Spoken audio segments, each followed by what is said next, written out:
তো হ্যালো বন্ধুরা, welcome to কলকাতায়। আমি এখন আছি শিয়ালদা স্টেশনে। আমরা এখন ঘুরতে যাব দীঘা ব্রিজ। তো এই যে আমার বন্ধু, একসাথে দুজনে আসছি আমরা। তো আপনাদের পুরো কলকাতা ও দীঘা ব্রিজের যা ভিউটা সব কিছু দেখাবো, আপনারা সঙ্গে থাকবেন। আমরা একটু এখন মস্তি করবো, অনেক লোক আছে। তো আমরা দুজনে এসেছি, এখন আমরা যাচ্ছি বাইরে শিয়ালদায়। এখন এই দেখেন, আমরা মানে এসি বাসে উঠছি দীঘা ব্রিজ যাওয়ার জন্য। এখান থেকে বাস থেকে আমাদের সফর করতে হবে 5 ঘন্টা।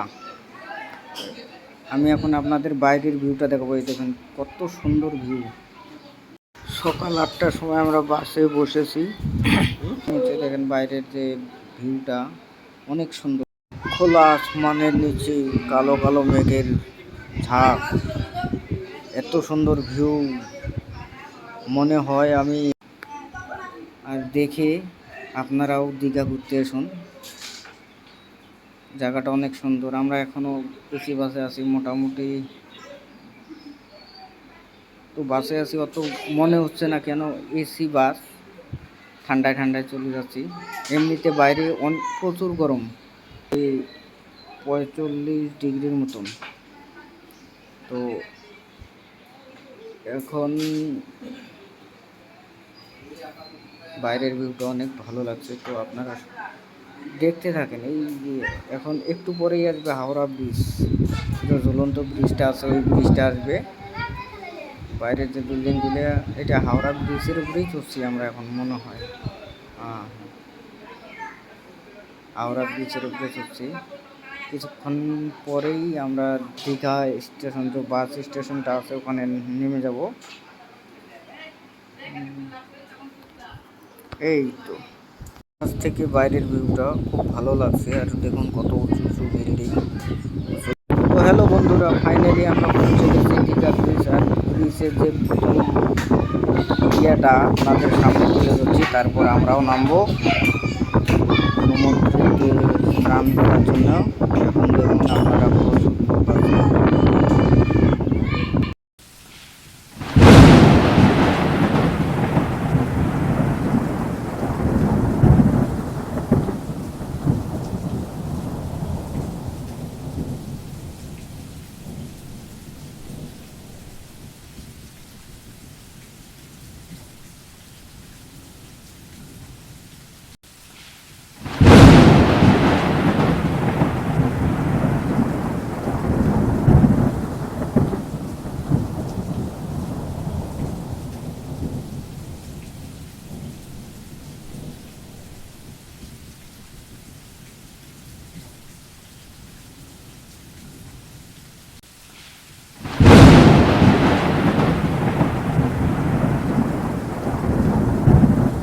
পুরো সমুদ্রটা আমরা রাস্তার উপরের থেকে পুরো সমুদ্রটা ক্যাপচার করার চেষ্টা করছি। দেখেন কত লোক, হাজারো হাজারো লোক সমুদ্রতে নামছে। আমরা এখন নামবো। তো আমরা এখন সমুদ্রতে নামছি।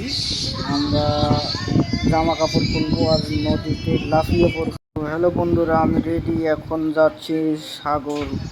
এই দেখেন কেমন এনজয় করতেছি।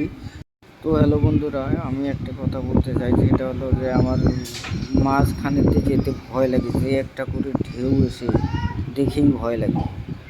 তো আমি এখন মাঝখানে যাওয়ার চেষ্টা করছি। তো এনজয়, আমাকে খুব আনন্দ লাগছে, কেননা সমুদ্রেতে আর যে মানে ফার্স্ট টাইম নামছি, ভয় লাগে একটু। স্টাইলিশ করে যাচ্ছি। আর আমার ক্যামেরাম্যানও ক্যামেরা ভালো ধরতে পারে না, তারপরেও আমি একটু করে বলে দিই। তো একটু মডেল টাইপ করতে চাই, তা হচ্ছে না। আর এখান দেখুন দুটো ফ্যান আছে, আমাকে বলছে যে আমাদেরকেও ক্যাপচার করুন। তো ওদেরকেও ক্যাপচার করছি, দেখেন কি বলে। আমি তো দেখুন কি রকম ঢেউ উঠছে, মাঝে মাঝে এত বড় একটা করে ঢেউ আসে। দাঁড়ায় দাঁড়ায়